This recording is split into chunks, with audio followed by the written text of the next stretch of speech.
하겠습니다. 모세장 이드로의 방문 이 제목으로 같이 은혜를 나누기 원합니다. 제가 출애굽기를 읽다 보니까 오늘 말씀은 어떻게 보면 모세 인생에 있어서 아니면 출애굽기 전체에 있어서 가장 한가한 장면이 아닌가 그런 생각이 들어요. 보면은 지금 막 이스라엘 백성은 아주 막 긴박하게 쉴 틈 없이 지금까지 왔습니다. 유학살과 그 다음에 거기서 중노동, 그 고통 속에서 모세가 와서 10가지 재앙을 내렸죠. 장자의 죽음을 당했고 또 아주 그냥 하루 만에 그 다음 날 아침에 급작스럽게 또 출애굽을 해야 됐죠. 홍해로 갔는데 뭐 애굽의 군대가 쫓아왔죠. 거기 다급했는데 하나님께서 그 홍해의 길을 여셨죠. 또 왔는데 사막에는 굶주림과 또 목마름이 또 기다리고 있는 거죠. 아말렉 족속이 뒤에서 쳐들어왔고 또 다음엔 또 율법을 또 받아야 되고 하여튼 뭐 일들이 많습니다. 물론 오늘도 여기도 일들이 많죠. 뭐 조직해야 되는 그런 일도 있겠지만 그래도 여러 가지 일련의 어떤 그 출애굽에 있었던 그 사건들에 비하면은 비교적 여유로운 휴식의 시간이라 저는 생각합니다. 왜냐면은 그리운 얼굴들을 보게 되었으니까요. 그러면서 뭔가 모세에게 있어서나 이스라엘 백성에게 있어서 휴식의 시간이 오늘 그 18장 같은 있는 그 사건들이 아닌가 그런 생각을 해보게 됩니다. 모세의 장인 이드로가 방문했습니다. 근데 혼자 온 게 아니고 그 아내 시보라와 또 두 아들을 데리고 왔죠. 근데 참 이상합니다. 원래 그 출애굽기 4장에 우리가 그걸 묵상을 했죠. 모세와 그 아들하고 아내가 가다가 갑자기 하나님의 사자가 나타나서 모세를 죽이려고 했죠. 왜냐하면 모세가 할례를 받지 않았든지 그 아들이 할례를 받았다는 참 묘하게 좀 되어 있습니다. 하여튼 죽이려고 그랬는데 그때 이제 아들을 바로 그 자리에서 할례하고 표피를 베어서 이렇게 함으로써 모세가 살아났죠. 그게 그 애굽으로 가는 도중에 있었던 사건입니다. 근데 오늘 말씀을 보니까 다시 돌아갔던 모양이에요. 그래서 그 유대인들의 미드라시라는 어떤 하나의 성서 해석이 있습니다. 그러니까 유대인들은 성경이 있으면 성경이 어렵고 또 성경을 또 잘 적용시키기 위해서 좀 해석을 합니다. 미드라시도 그렇고 뭐 탈무드도 그래서 나온 겁니다. 근데 거기 이렇게 설명합니다. 아론이 모세를 설득한 겁니다. 야, 너 정신 있냐 이거 정신. 지금 애굽이 어떤 땅인데 가족들 데려갔다가 위험하다 이거 위험하다. 그러니까 돌려보내자. 아론이 설득해가지고 다시 이들은 고향으로 돌려보냈다. 이게 야사한 거죠. 그래서 간 거다 이렇게 합니다. 하여튼 모세가 그만큼 위태로웠던 거죠. 마치 모세는 독립군과 같습니다. 독립군.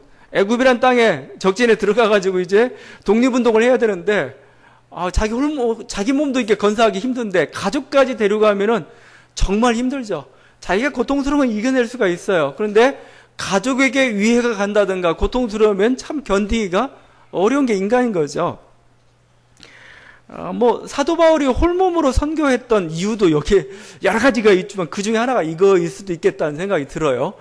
요즘 선교사 파송할 때 부부가 같이 가서 해라 이렇게 하고 있지만 참 선교지 현장이라는 건 정말 어려운 곳입니다. 그러니까 혼자 가서 차라리 그냥 하는 게 편할지도 몰라요. 왜? 자기가 고통 겪는 건 괜찮은데 다른 사람 고통 겪는 건 어떻게 감당할 수가 없는 거죠.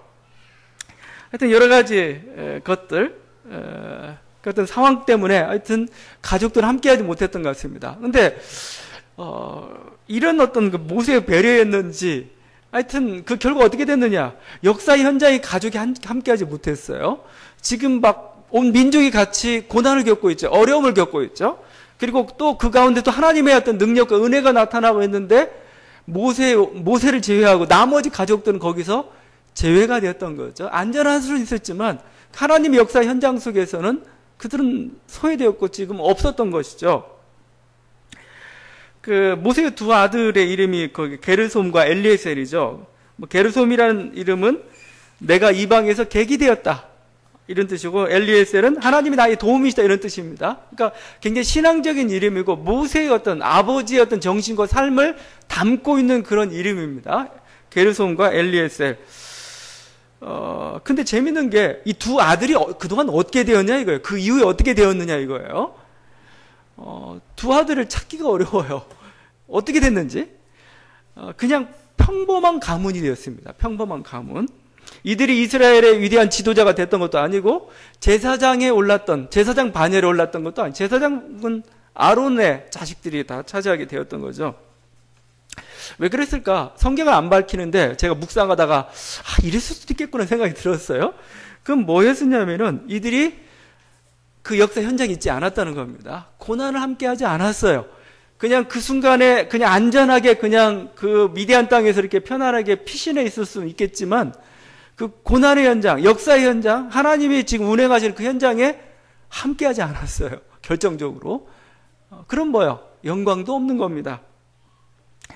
그 영어에 no pain, no gain이란 말이 있죠. 그러니까 고난이 없으면 얻는 것도 없어요. 이게 어떤 그냥 일반 세상의 진리일 뿐만 아니라 하나님의 진리이기도 하고 그런 겁니다. 이것을 우리가 정의라고 합니다. 내가 고생한 만큼 그만큼 대가가 돌아오는 거죠. 같이 고생하지 않으면은 대가가 돌아오는 게 없어요. 어제가 광복절이었는데 광복절을 지내면서 우리 민족이나 뭐 우리가 지난번에 영어 암살도 얘기했지만 우리 계속 느끼고 있는 게 뭐냐면은 그 친일 청산 문제였던 거죠. 왜냐하면 일제시대에도 자기의 안위를 위해서 살았고, 그냥 어떻게 보면 영광과 권력을 누렸던 사람들이 해방 후에도 똑같이 그것을 누리고 있다 이거죠. 오히려 독립군들은 막 그렇게 싸웠는데, 와가지고 더 가난해지고, 더 위험에 또 처해고, 또 그랬던 거죠. 이것은 정의가 아니죠. 정의가 아니죠.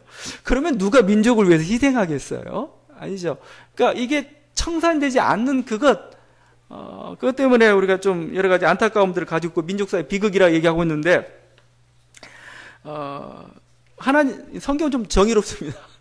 모세의 자녀들은, 모세의 가족들은 그냥 행복했어요. 그냥 그걸로 만족해야 되죠. 행복한 것 더 이상으로 뭔 영광을 더 취하겠다, 권력을 취하겠다면 문제가 발생하는 거고, 하나님 뭐요? 그냥 너네는 그냥 거기서 안전하게 있었으니까 그냥 그대로 살아. 그 대신 모든 영광과 권력은 이제 다른 아론의 자녀들에게 주어졌던 것이죠.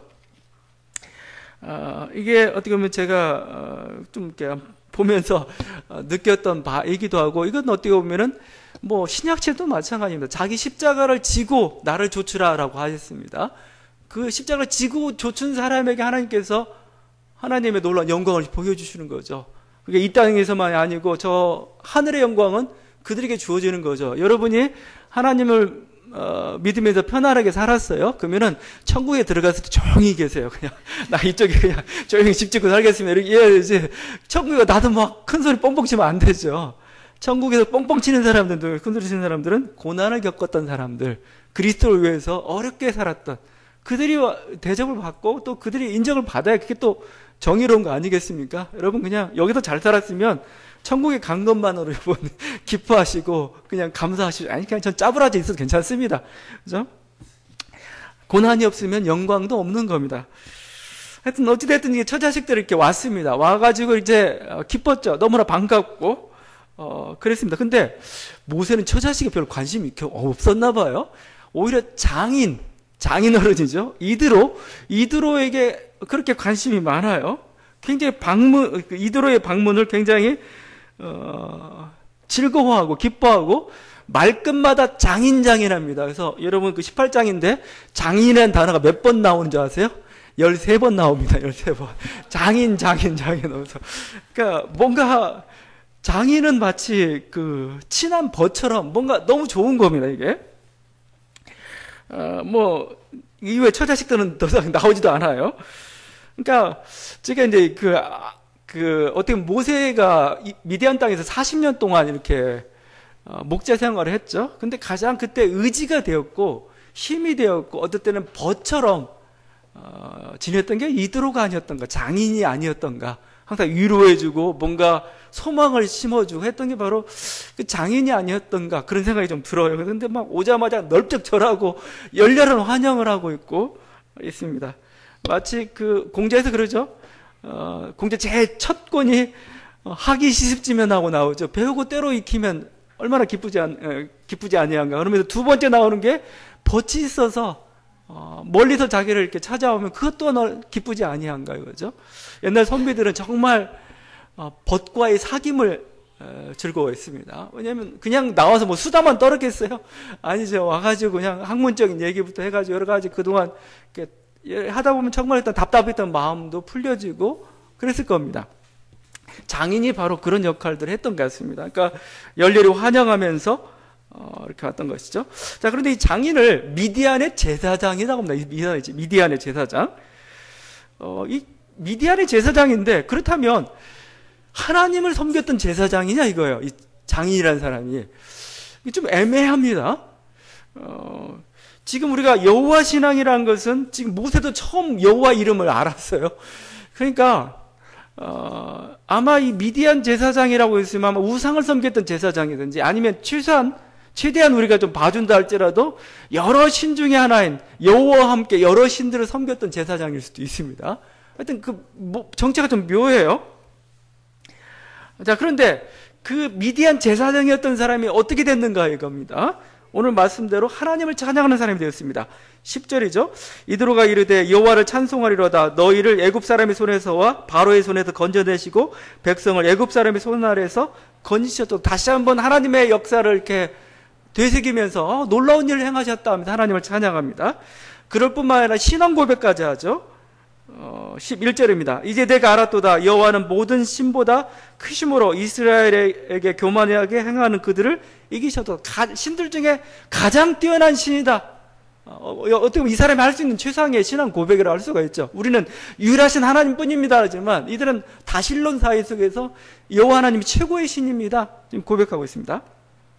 그럴 뿐만 아니라 예배까지 드립니다. 12절이죠. 모세의 장인 이드로가 번제물과 희생제물들을 하나님께 가져오매 아론과 이스라엘 모든 장도가 와서 모세의 장인과 함께 하나님 앞에서 떡을 먹으니라. 희생제물을 드렸을 뿐만 아니라 떡을 먹으면서 교제를 하고 있는 거죠. 이게 전부 이게 예배지 뭐겠습니까? 하나님을 예배, 진정한 하나님이시구나 하면서 하나님께 예배를 드리고 있습니다. 성경을 보다 보면 이처럼 종교적 배경이 다른데도 불구하고 하나님을 인정하는 그런 모습들이 많이 나옵니다. 창세기는 아마 멜기세덱이 그런 것 같아요. 멜기세덱. 아브라함이 전쟁에서 승리하고 왔는데 아브라함을 축복하고 아브라함의 11조를 받았던 사람이 멜기세덱입니다. 근데 멜기세덱도 제사장인데 이 정체가 묘해요. 히브리서에서는 그리스도의 모형처럼 설명하고 있지만 당시 그 지역에서 하나님을 믿었던 사람은 아마 아브라함밖에 없을 텐데 멜기세덱이라는 존재가 갑자기 나옵니다. 물론 지극히 높으신 하나님의 제사장이 이렇게 나오고 있지만 그러면서 아브라함을 천지의 주제이시고 지극히 높으신 하나님이여 아브라함을 축복하소서 복을 내렸던 그런 사람입니다. 멜기세덱이라는 그 사람도 좀 정체가 좀 묘합니다. 묘한데 어떤 걸 알 수가 있냐면 그가 아브라함의 모습을 보면서 하나님을 본 겁니다. 살아계신 하나님의 능력을 본 거죠. 그 하나님의 이름으로 아브라함을 축복하고 있습니다. 신약에서 똑같은 일이 일어났습니다. 마태복음에 나옵니다. 마태복음의 동방박사들입니다. 동방박사들. 동방박사들이 그 별을 보고 와가지고 예수님을 경배합니다. 근데 이 동방박사를 마귀라고 합니다. 마귀가 뭐냐? 페르시아의 점성술사들입니다. 아니면 신관일 가능성이 높습니다. 그들은 별들을 점치다가 이상한 별이 뜬 겁니다. 저거 뭐야? 하다가 결국 하나님을 발견해서 예배했던 그런 사람들이죠. 사도행전에 보게 되면은 오히려 유대인들보다 이스라엘보다 하나님을 경외하는 사람들이라고 해가지고 하나님을 잘 이렇게 믿었던 그런 사람들이 있어요. 하나님 뜻대로 살았던 사람들, 고넬료가 대표적입니다. 그런 사람들을 바라보면서 베드로가 했던 말입니다. 하나님은 사람의 외모를 보지 아니하시고 각 나라 중 하나님을 경외하며 의를 행하는 사람은 다 받으시는 줄 깨달았도다. 이거죠. 하나님은. 우리는 너 혈통이 어떻느냐? 네가 지금 교회 안에 있느냐? 밖에 우리는 자꾸 그런 거 따져요. 신앙 고백했느냐? 안 했느냐? 그런 게 아니고 진짜 하나님은 뭐죠? 그런 외모를 보는 게 아니고 중심을 보신다 이겁니다. 정말 하나님을 경외하는 사람들, 의를 행하는 사람들은 다 받으시는 것이 하나님이시구나. 그렇죠? 이런 고백을 하고 있는 거죠. 제가 이 말씀을 나누는 것은 우리들이 좀 신앙이 좀 폭이 좀 넓었으면 좋겠어요. 어떤 신앙인들은 자기는 믿는 사람들만 교제하겠다고 그래요. 여러분 그렇지 않습니다. 오히려 믿지 않는 사람들 가운데서 정말 하나님을 물론 입으로는 예수 그리스도를 시인하지 않을지라도 정말 하나님을 알고 있고 하나님 뜻대로 살고 있는 사람들이 많아요.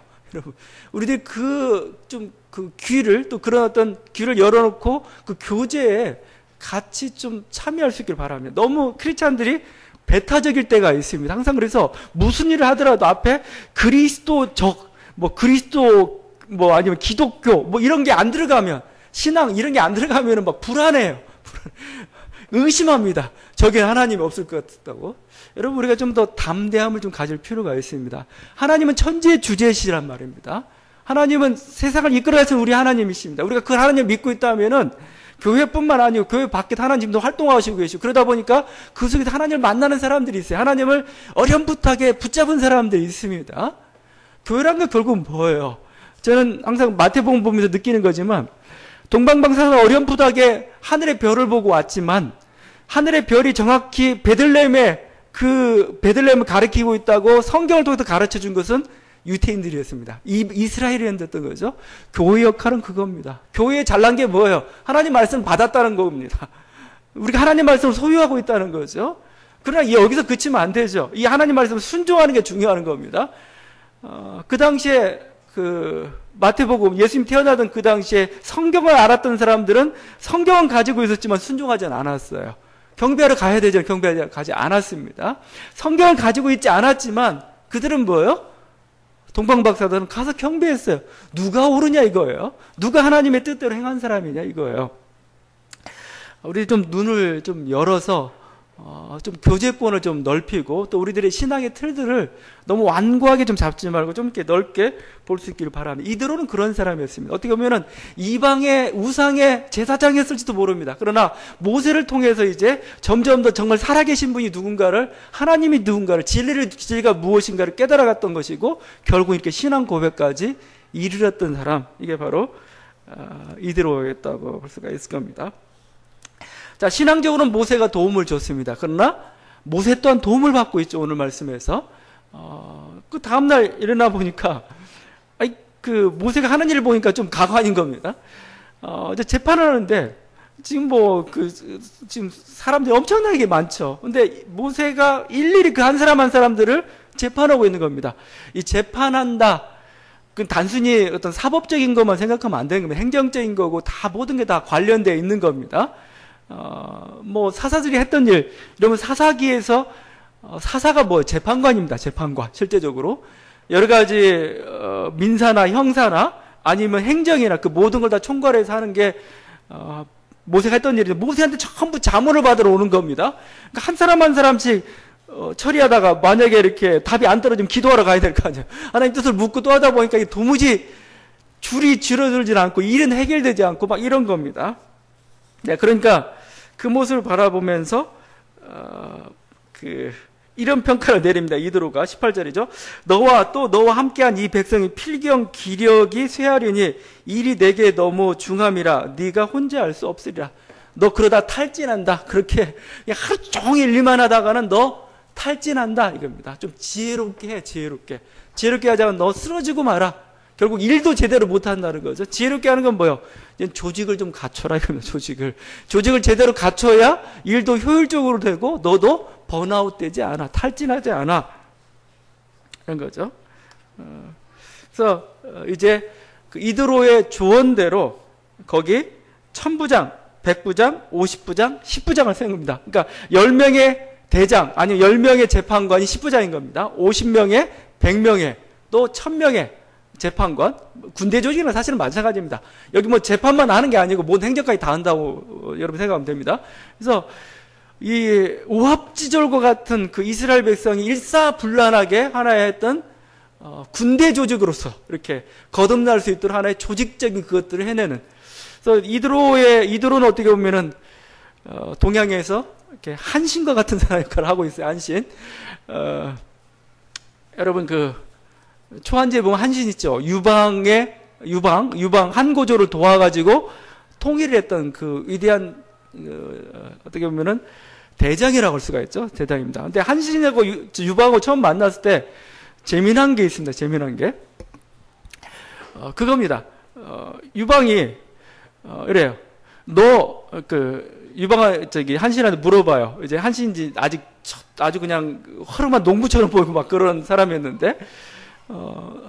네가 보기에 나는 병사를 어느 정도나 부를 수 있을 것 같냐 물어봐요. 그러니까 한신이 딱 제대로 한 10만 명 정도나 부릴까요? 그랬어요.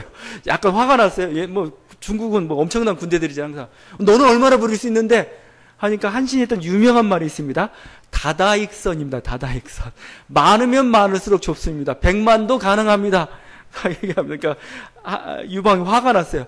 그런데 넌 왜 내 부하러 왔느냐라고 얘기합니다. 그때 했던 말이 또 있죠.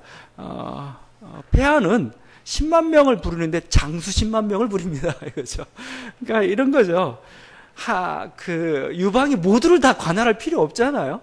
장수들만 잘 관할하면 됩니다. 그럼 장수들이 그 밑에 휘하 장병들을 이렇게 잘 다스리고 한신이 그 일을 참 잘했습니다. 그래서 거의 뭐 100만 대군을 일사불란하게 거의 한 몸처럼 이렇게 조직했던 거, 또 이렇게 훈련시켰던 게 바로 한신의 그 위대한 역이었죠. 그렇게 하라 합니다. 그렇게 하라. 그래서 결국 이도로의 조언을 쫓아가지고 이제 모세가 이렇게 조직들을 해내고 있습니다. 여러분, 일은 이렇게 분담하고 나누고 자기 역할들을 분명히 해줄 때 잘 돌아가는 겁니다. 혼자서 한다고 되는 거 아니에요. 우리 교회는 작으니까 제가 혼자 다 해도 괜찮아요. 근데 어느 정도 커갔다. 좀 빨리 가서 그거 좀 하고 싶은데 컸다.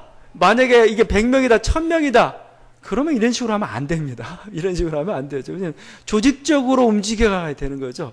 그래서 순복음교회 같은 데가 사실은 굉장한 조직력을 가지고 있습니다. 제가 볼 때는. 자기 성도 숫자가 30만이, 60만이 하는데, 굴리는 능력이 있어요. 구역 조직이란 건 대단한 조직입니다, 거기. 구역장은 웬만한 목사급은 저리 가란 같아요. 그래가지고 아주 일사불란하게 관리가 되고, 이렇게 잘 돌아가요.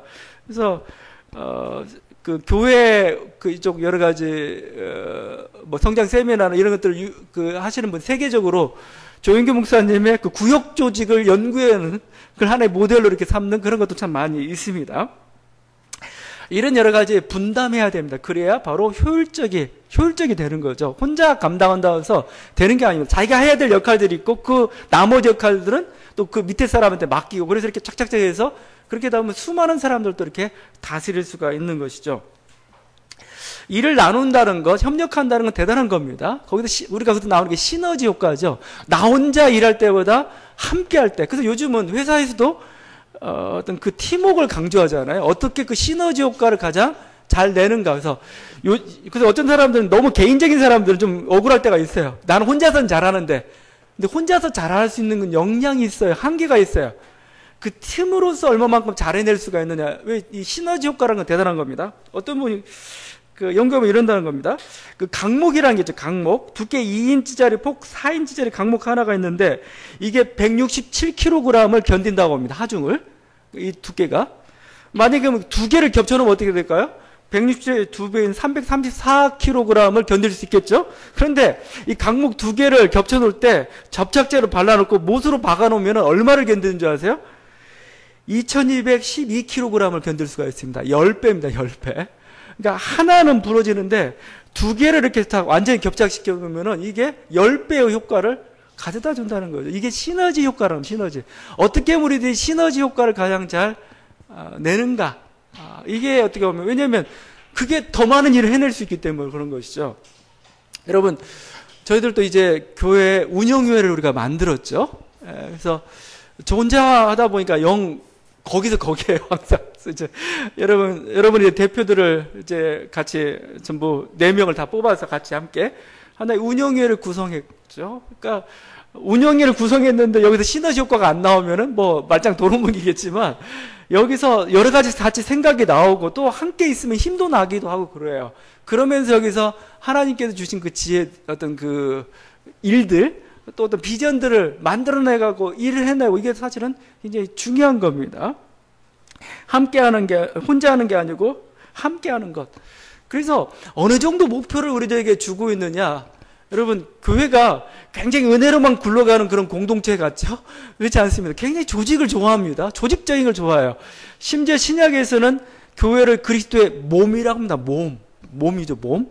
몸처럼 그냥 그 유기체적 조직이라고 하죠, 유기체적. 이것처럼 각자 역할이 있죠. 각자 역할도 딱딱딱 맡아서 하는 역할들이 있죠. 그래서 전달해주는 신경계가 있죠. 명령을 내는 머리가 있죠. 그 모든 게 아주 그냥 유기체, 일사불란하게 하나의 생존이라는 목표를 위해서 일사불란하게 움직이는 그런 조직이 없습니다. 근데 교회를 뭐라고 그래요? 몸이라고 합니다. 몸. 사도 바울도 몸이라고 하고, 그렇죠? 교회 이상적인 모델은 뭐예요? 몸처럼 되는 겁니다. 몸처럼. 조직이. 단순히 그냥, 그러니까 파편적인 그런 게 아니고, 자꾸 유기체적인 조직이 되어 가는 겁니다. 그래서, 이 유기체적인 조직이라 할 때 일반 회사는 뭐예요? 굉장히 어떤 조직을, 팀워크를 강조하고 있지만, 그래도 뭔가 이렇게 개인적인 게 굉장히 강하죠. 성향 같은 게. 뭐 결국은 경쟁에서 낙오되는 사람도 있고 그러죠. 근데 몸을 보면 참 신기해요. 우리 몸이라는 게. 각자 역할도 있고, 뭐 자기 모든 걸 감당하고 있지만, 이 몸이라는 것은 고통을 함께 합니다. 그리고 차별도 없어요. 차별도. 뭐 내가 발이라고 해서 뭐 불평하는 것도 없습니다. 뭐 머리라고 해서 자랑하는 것도 없어요. 그런데 또 뭐 내가 저기 뭐 새끼손가락이 아프다고 하면은 온몸이 또 아파합니다. 이게 진정한 조직이죠. 진정한 조직. 각자의 역할들이 있으면서 나눔도 있으면서 고통도 함께 하면서 또 뭐죠?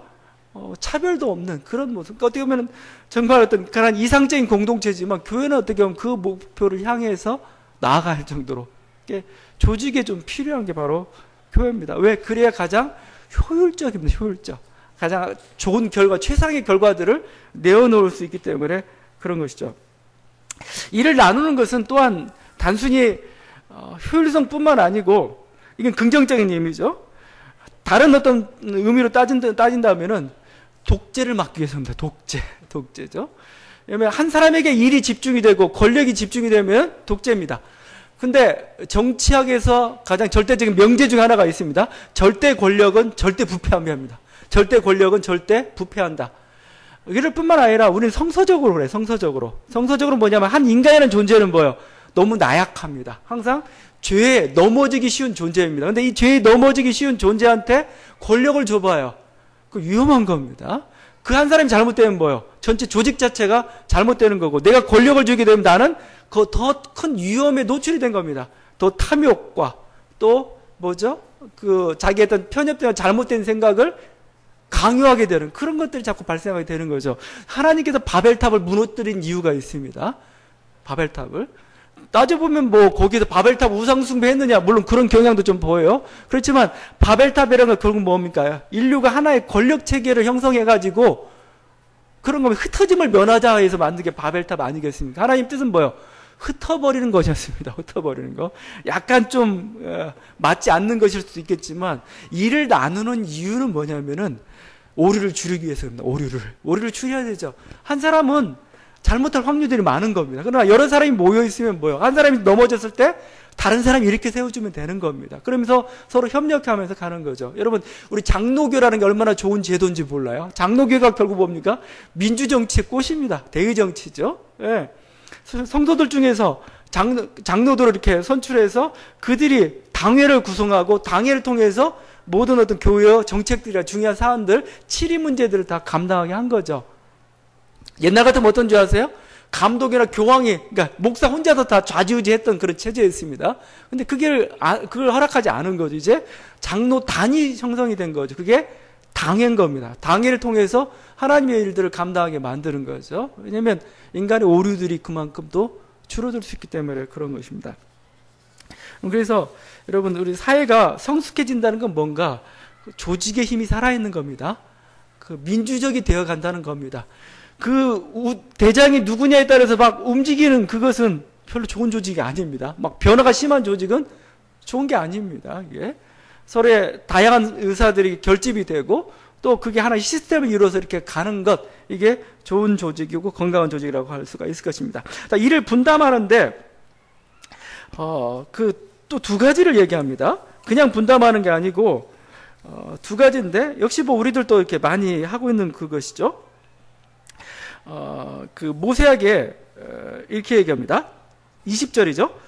그들에게 율례와 법도를 가르쳐서 마땅히 갈 길과 할 일을 그들에게 보이고 그냥 사람 세워놓고 나눠놓고가 아니고 좀 원칙을 주어라. 이겁니다. 원칙을. 매뉴얼을 줘라. 이겁니다. 매뉴얼을. 우리 조직이 어떤 조직이고 어떤 원리로 돼야 되고 이런 상황에서는 이렇게 처리해야 되고 하나의 법률을 주는 거죠. 법률을. 하나의 매뉴얼을 주는 거죠. 그래야 이 사람들이 거기에 따라서 이렇게 맞춰서 행동할 거 아니겠습니까? 이걸 우리가 뭐라고 합니까? 시스템이라고 하죠. 이걸 시스템. 시스템 뭐예요? 내가 그 자리에 있으면 무엇을 해야 될지 알아요. 내가 이 일을 해야 되는구나. 이것에 대해서 이런 판단을 내려야 되는구나. 그게 가능한 시스템이 있어. 아까도 얘기했지만, 누가 그 자리에 있느냐에 따라서 막 완전히 확확 변한다. 좋은 조직이 아닙니다. 어떤 사람이든 그 자리에 앉았을 때 뭐죠? 거의 비슷한 일들을 해낼 수 있는 그런 조직이 돼야 되는 거죠. 이게 건강한 조직인데 오늘 모세에게 율례와 법도를 가르쳐라 이겁니다. 가르쳐가지고 마땅히 갈 길과 할 일들을 그들에게 보여줘라. 리더들에게 해준 말씀도 있고 그런 거죠. 하여튼 그렇게 하라. 자, 이게 시스템을 갖춰라 이겁니다. 그럴 뿐만 아니라 리더의 이제 사람이죠. 아무리 시스템 갖춰놔도 사람 욕망이면 또 안 되는 겁니다. 사람을 잘 선택하라 이거죠. 리더의 조건이 나와 있어요. 21절. 너는 또 온 백성 가운데서 능력 있는 사람들 곧 하나님을 두려워하며 진실하며 불의한 이익을 미워하는 자를 살펴서 백성 위에 세워라. 이거죠. 자, 세 가지입니다. 세 가지. 능력 있는 사람 세워라. 그 다음에 하나님을 두려워하는 경외하는 사람을 세워라. 그 다음에 진실하며 불의한 이익을 미워하는 자를 세워라 이겁니다. 이 세 가지 조건입니다. 성경에서 요구하고 있는 세 가지 조건이고 이건 뭐 교회에서도 마찬가지고 세상에서 사실은 마찬가지라고 생각합니다. 능력 있는 사람을 선택을 해야 되죠. 교회에서 하다 보면은 교회에서 능력이 아니고 헌금 많이 낸 사람, 기도 많이 한 사람을 리더로 자꾸 세우려는 경향이 있습니다. 근데 그건 아니에요. 그건 아니고 오히려 그분들은 오히려 기도하고 조용히 섬기는 게 더 은사일 때가 많아요. 오히려 그걸 잘할 수 있도록 해주는 거고, 정말 관리 잘하고 행정적이고 뭐 이거에서 좀 탁월한 은사를 가지고 있는 분들이 있습니다. 이분들이 리더가 돼야 돼요. 그래야 잘 돌아가는 거죠. 그래서 능력이 먼저입니다. 능력. 신앙보다 능력과 신앙이 있는데 어떤 사람을 택하나, 제가 어떤 사람을 택하겠습니까? 만약에 어떤 자를 놓고 능력이 좋아요. 근데 신앙은 약해요. 근데 신앙은 좋아요. 능력이 안 좋아. 그럼 여러분 어떤 사람 세우겠습니까? 저는 능력 있는 사람을 세우겠습니다. 신앙은 제가 감당하면 되니까.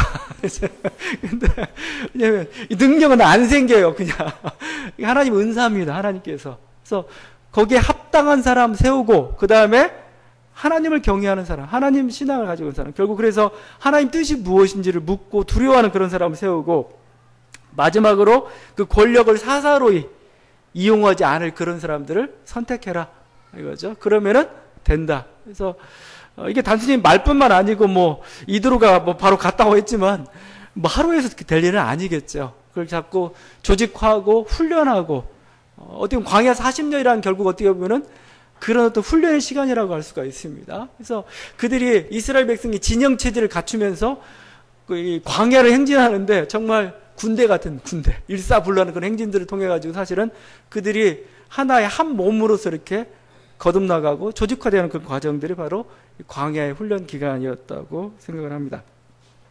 다시 한번 우리가 오늘 말씀을 보면서 하나님께서 우리들에게 몸된 교회, 그리스도의 몸된 교회를 주셨습니다. 이 교회를 그냥 은혜와 뭐 말씀으로도 이끌어 갈 수 있겠지만, 하나님은 우리 교회가 더욱더 좀 우리가 진보라고 얘기하고 있는데 좀 더 정말 조직적이고 정말 효율적인 조직, 좀 열매가 있는 조직으로서, 효율이 있을 때 나오는 게 열매잖아요. 하나님께서 원하시는 게 바로 그 모습입니다. 우리가 이 하나님의 도전과 하나님의 말씀 앞에서 우리 자신, 또 우리가 하고 있는 교회뿐만 아니라 우리 인생이나 우리 사업도 정말 효율적이고 열매 있는, 규모 있는 그런 조직들이 되어가기를 바랍니다. 같이 기도하시겠습니다. 우리 같이 기도할 때 특별히 우리 자신의 모습들을 좀 살펴볼 수 있기를 바랍니다. 우리는 참 여러 가지 면에서 좀 뭔가 규모 있고 뭔가 이렇게 효율적으로 하는 참 천성적으로 약한 사람들입니다. 하나님 우리에게 지혜를 주시고 능력을 주셔서 우리 교회뿐만 아니고 우리의 사업들도 참 규모를 잘, 또 계획성 있게 조직적으로 잘 이끌어갈 수 있도록 하나님 우리에게 은혜를 베풀어 주옵소서. 같이 기도하도록 하겠습니다.